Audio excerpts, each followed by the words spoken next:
Hello, everybody. It has been so long. Oh my God. Like, yeah, I've been busy. I haven't really been uploading to Twitter much. But, life's good. I'm just trying my best to not only work really hard on Japanese, but work hard on all the other components of my life. As I feel like generally when you make any habits with anything, you can, compound that with other things you'd like to do in your life, and then just make it into, a healthy kind of snowball effect. So if you're not doing that, try and do that step by step. Don't overwhelm yourself. Just make sure it's in a healthy manner. So yeah, like, let me just talk a little bit about what I've been up to from, like, I don't know, the January, kind of December-ish time all the way up to now.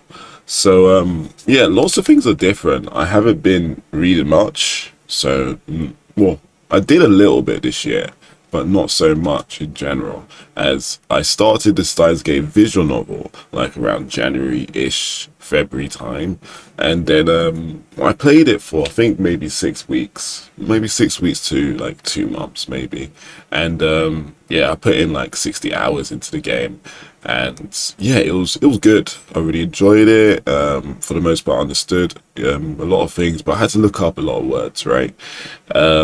And then I started to realize that wow, we're looking up so much, and we haven't completed the game by the time a normal native person would have completed the game. A friend of mine was also on my back saying, "Steins Gate is my favorite game. Like, I would like you to consume it, and understand it, fully 100%."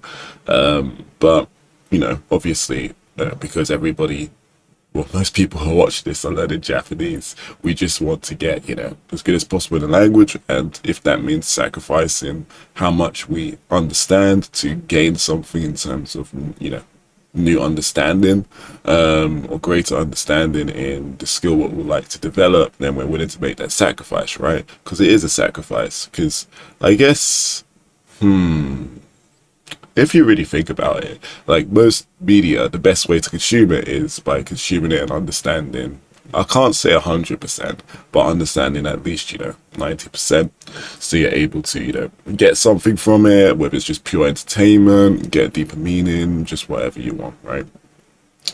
And be able to talk about with people, right? But I guess sometimes in Japanese, you may have like a vague understanding of something, or not really so high understanding, and so when it comes to talk about it, you can really only talk about maybe the key points and not about the specific details people might want to talk to you about. So yeah, in the end with Steins Gate, I got a bit fed up and I started playing the game in auto mode, which wasn't too bad, and it was a lot better compared to searching up all the time. Well, a lot of the time, should I say? But it still was really fun because I really enjoy Steins Gate. So it came to a point where I stopped playing Steins Gate, had a little bit of a break, and decided to play some video games. So on the video games mark, I decided to pick up Pokemon, a game where, a couple of years ago I struggled so much, and now it's just like, it's kind of like a breeze, and it was one of my favorite Pokemon games as well. So Pokemon Brilliant Diamond and, Shining Pearl. So I played, a little bit of that, and I managed to complete it and do all the extra stuff afterwards, and that was really fun. Especially with the Japanese, you don't really, like, realize it at first, but the Japanese is quite straightforward. The kanji, the difficult kanji, right, is usually omitted. There's a lot of hiragana kind of equivalents. So, and there's spaces in between the words, so you shouldn't be worried about that. But if you're playing a game with a Pokemon, it would be good if you spoke to everybody, right? Just so you can get a lot of reading practice within the game. I searched up some words I didn't get from there as well, which was good. But overall, it's just a fun kind of chill experience because it's just great understanding, I guess. And it's more interactive because obviously, you're playing the game and you're doing all the extra stuff you need to do. One thing I will never get is just all the Pokemon names. I'll never be able to remember them in Japanese. It's just, they're so just different, man. The one thing what I thought was interesting is like, Ponyta and Rapidash, right? Rapidash in Japanese is literally just called Gyarapu. I think it's called Gyarapu, right? And then I'm just there like, what the hell? Like sometimes it's just so literal. Like haunted Japanese is literally just gore stop. And I'm just there like, man, this is just crazy. And of course, Pikachu, Pikachu, right? Simple. But it's just so really random. Very common names. I'm just like, huh? But for the most part, the legendary names are the same. So I played Pokemon. It was good. I played a chill game after that, which was Kirby, Kirby Discovery, Kirby, like Hoshino Kirby Discovery. Discovery. Yeah. I played that, which is Kirby and the Forgotten Land in English on the Switch. So that was pretty cool.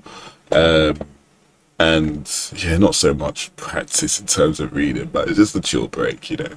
And then afterwards, I played, what was that game? I'm playing Final Fantasy VII Remake, which is pretty cool. The thing which is kind of difficult about it is that when they speak, it's kind of like a fluid, kind of solid experience. So you can't exactly like, wait, listen to the line, listen to the voice line, and then click X to proceed and like search up everything what you may not know. So it's kind of like you just kind of go with the flow and then just understand what's going on. Luckily, the instructions in the game are not too difficult when it tells you what to do, what the new special moves and stuff do, and etc. So luckily, that's fine. Sorry for my eye. Like I've literally got hay fever, and it's really hot in the UK right now, and the pollen count is crazy. So forgive me. So yeah, the explanations in the game are quite good. Like he's understanding everything, and generally the game helps you out a lot when it goes to new place to go and etc. And playing the game in general is just they got the gameplay loop down quite well, and even the menu systems, most of it is in English anyway. But like when you go deeper into the menus, it's all in Japanese, and the little like descriptions in Japanese next to like the items, the moves, are really helpful. It just kind of gets you more of a deeper understanding for what's going on. So that's cool. So yeah, like it's crazy. I've been playing lots of games in Japanese, and at the start of the year I watched a little bit of YouTube. So a lot of this channel called Gairoku channel, right? And that was a cool channel, just people just talking about their lives and their journey. I think it's like Gairoku channel, anata no jinsei oshiete kudasai, something like that, right? And that was pretty cool. I really like that. Just done a lot from that. And I watched a little bit of YouTubers, like, as the year ended. So yeah, so as I was saying, I've been mostly playing games and, I watched a little bit of YouTube. I've been carrying on watching anime and manga. So anime, yes, anime and manga. So I've been carrying on watching anime, like in my spare time. So mostly,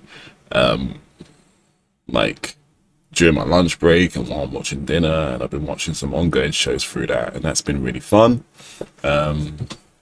What else have I been doing? I guess the main component of this year was getting myself out of my comfort zone and actually just interacting with more Japanese people. So the biggest thing I've done like this year is I decided to go back to this language exchange, and the last time I went to this language exchange was actually 3 years ago from January, right? And it's crazy. Like my experience going to that language exchange at first is that I was there. I already knew like I already knew a person there, and he'll just introduce me to a few people. It seemed a little bit like cliquey, very small groups, and I didn't really know how I was gonna fit there. So I decided to take a break and come back when my Japanese was generally just a lot better. I went to another language exchange in between, but in general, I just found it a bit difficult to get to know people there.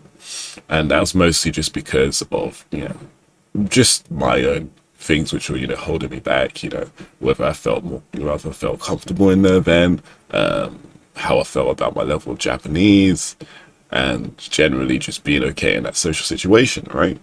Which is fair enough. So I went again in January, which was very big for me. I didn't really know anybody there at all this time, so it was just going to be fresh.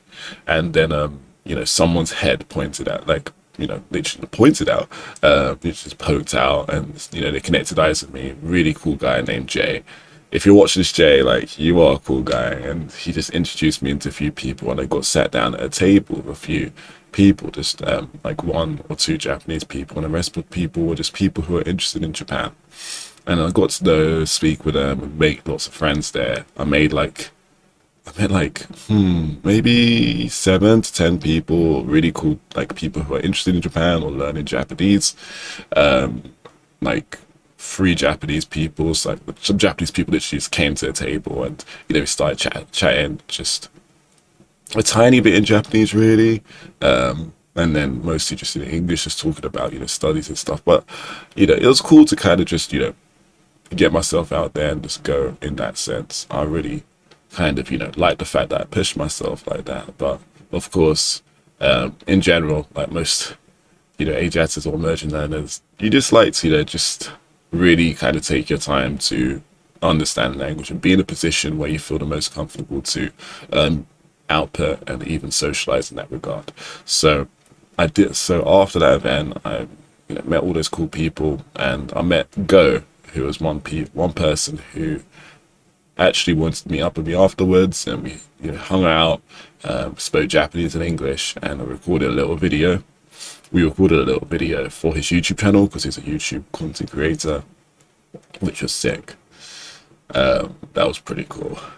Go's a cool guy. We speak every now and then. But yeah, so between that January, right, I met like 1 or 2 people I've had a talk. One guy, a really cool guy. I hung out with him quite often, and he's into anime as well, so we talk about lots of cool stuff, and a few other people. So just here and there, really. Nothing too, nothing too frequent, nothing too out there. So it's been chill. But what I wanted to do, which was obviously, like I said, be more social, talk to more people, I decided to use how to talk on a daily kind of level, and trying just to make conversations with people every single day. So I decided to call people every day since January all the way till now. And January was an interesting month because I literally spoke to a new person every day of January, so that was literally like 30 different people. And yeah, that was cool. It was mostly just, Jiko Shokai, self-introduction kind of things. And, as you keep doing self-introduction, you just get used to it. So you become more confident. You're able to just, I don't know, make better connections and, make a better first impression, what shall I say? Because it doesn't matter how good you are with something. If you don't make a good first impression, sometimes it can be difficult to, get to know people more in any regard, right?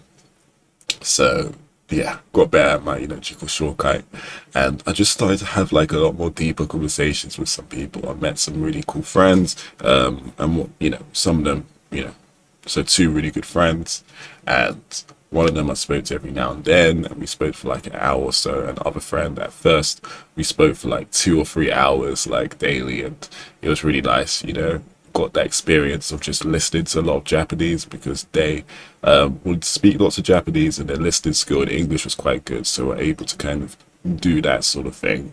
And I did speak some Japanese here and there, and it's cool.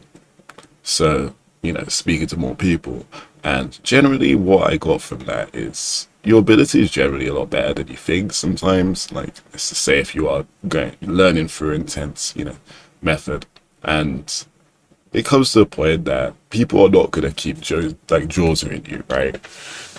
At first they might, but as you just, keep getting more and more used to speaking, it's more like, oh, that's cool. I'm going to speak to this person like any other regular human being, right? Because it's just a way of communication. Oh, and of course, it depends on your level. Because if you have confidence in your ability, and if the other person has confidence in your ability, then you'll start to have deeper kind of connections and talk about more varied topics, right?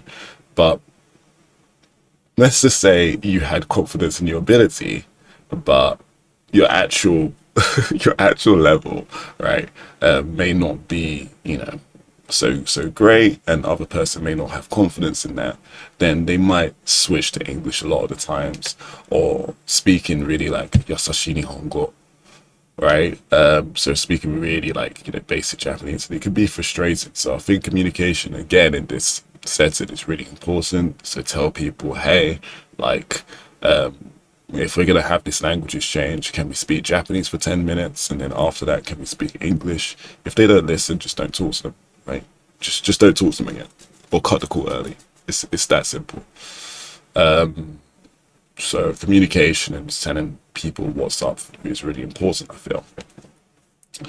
So yeah, so in that, I learned a lot just about just Japanese culture, being more comfortable in the language, and it's kind of okay just speaking whatever level you're at, just as long as you can continue, right? And understand people for the most part. You don't have to understand people 100%, and just keep going. So that's cool. Um, so something interesting happened recently. I actually decided to go to, this is a recent event, so I actually decided to go to a language event this week, oh my God, on Tuesday. So, you know, we're literally in the hyperbolic time chamber from January, right? All the way till, now, which is freaking, we're in June, right? So all the way till June. And then I go up to this language exchange again, event again. I didn't tell, well, let me explain a little bit about the events before that, because I was chilling with one of my language exchange friends who I met from Hello Talk. They messaged me, I'm coming to live in London soon. Um, like, I just want to practice my English, get some practice in my Japanese. And then they came to London, hanging out a little bit, and I went to this Starbucks event. Starbucks event? So I went to Starbucks, and then there was this one guy I met for the language exchange again, right? Who was in Go's video, and that was cool. He spoke to my friend a little bit, and he was like, "Hey," he's like, "Hey, Mally, are you coming to the language exchange event on Tuesday?" Like, allow my accent, but and then I was like, you know what, like. I didn't really have plans for that much, sure. So then I came through, and then that was really interesting. So let's get into story time, lads. Let's get into story time. So I just roll through, and then it's crowded, it's rammed, lots of people everywhere, and then I see another head. I see one head pointing out. I love it how these events kind of start out how I see one head pointing out, and then I go towards that person, right, and be like, hey. So I was like that. I said hey to that dude, and he was really nice, and he introduced me to lots of different people, and I had lots of varied conversations. So how are we gonna do this? The positives or the negatives? Let's talk about the negatives first, and then roll it through to the positives. Um, you're gonna meet a wide range of people in these language events. So this includes people who would want to talk to you, people who, you know, generally just want to, generally are just curious, want to hear more about you, your country, or life in the UK, etc. Just people who want to talk, people are open to talk, and then you're gonna meet people who are not. So one of my experiences is my friend was just like, this is my friend, he's really tall, and he's really good at Japanese, and I was just there like, oh yeah. And then so got that introduction, and it's like, and I was like, oh, hajimemashite, blah blah blah, right? And then she's like, Joseph, and I was like, okay. I was trying speaking some more. She's like, Joseph. And then she just turned away, and I was like, bruh, like, what the hell was up with that? So, yeah, but that was only just one interaction. I got another interaction which was so-so as well. But let's go on to the positives. So, that dude, really cool guy, he introduced me to more and more people, guys and girls. And, yeah, just some people. I mean, I just introduced myself in Japanese, and then it really hit off, saying, "Oh, you're good," and then we just talk about just different topics we want to talk about, and it was just all in Japanese, and I was really happy about that, because, like what I said, it comes down to other people and their confidence in your level, and how that kind of shapes the interaction. Always remember that. And that confidence comes from your confidence and it comes from your ability. Some people's ability might be high, but their confidence is quite low. And then that can affect the interaction. So always remember that, right? So I was just having full-fledged conversations, just all in Japanese, and they were quite surprised. And it's all down to just immersing a lot because the conversations what I was having on how to talk were actually a little bit more difficult than what I was hearing in real life. And I guess that's mostly because of the fact that it was mostly well, just introductory conversations. And the level's not really that deep and talking about things you like. If you like to talk about things you like, you generally already know the different words when it comes to that sort of stuff. So it was just pleasant. So in the end, I met like 10 different people and it was mostly just Japanese people that time. And, it just increased my confidence to know that I can do this. I can continue to do this. And the grind, what I did the last couple of months, increased my confidence and my ability. Even though maybe my ability might be questionable to some people, but, I'm happy with that. And I want to improve. And I want to become less broken with my Japanese. And yeah, in general, it's just something what I want to do. So yeah, it's cool balancing that with everything else what I'm doing in my life, and really honing in on that one thing what we all really want. So to finish up, I'm probably gonna go on to a different topic. So I'm gonna talk about other people and their experiences learning a language, specifically Japanese, as we're talking about this here. Because I feel like the urge to want to speak a language or want to learn a language comes from some kind of motivation or inspiration or event or something, right? And sometimes, we're influenced by this event really passionately and we'd really want this, right? But that and actually doing it can be so difficult because if you're interested in something, you'd have, the kickake, like, the one thing which kind of starts things off. Then you would want to learn more about how you're going to do it, and then you'd want to implement it, right? And after implementing it, you would want to make it into a habit, a routine, and then make sure that it's a healthy habit routine. And then you'd want to go over the process, making sure that you're tweaking things as it goes, so you can become more efficient, or you know, or just making sure that you're able to balance it with everything else in your life. But I feel like there's going to be times where it's going to be harder than other times. So times where you might really want to do it and you might beat yourself up for not doing enough on some days, and then other times where you're just beating yourself up about not doing so much in general. And then it could be very difficult. So I definitely feel like people should be more easy on themselves in that regard. Take breaks, sometimes long breaks, if this kind of feeling keeps going on for too long, right? And generally have conversations with other people who have got to the level that you'd like to be at.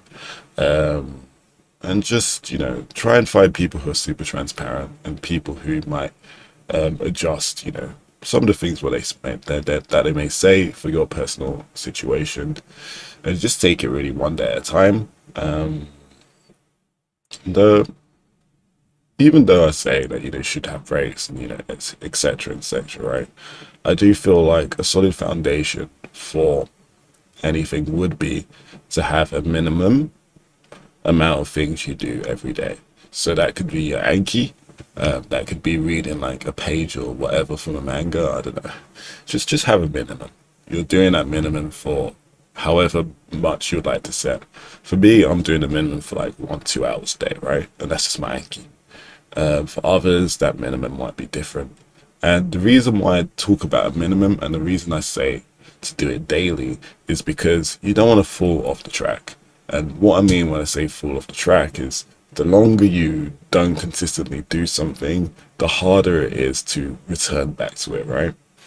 if you're a person who is able to not do something for a very long time, and when you return to it, yeah, you're perfectly fine, and that's cool.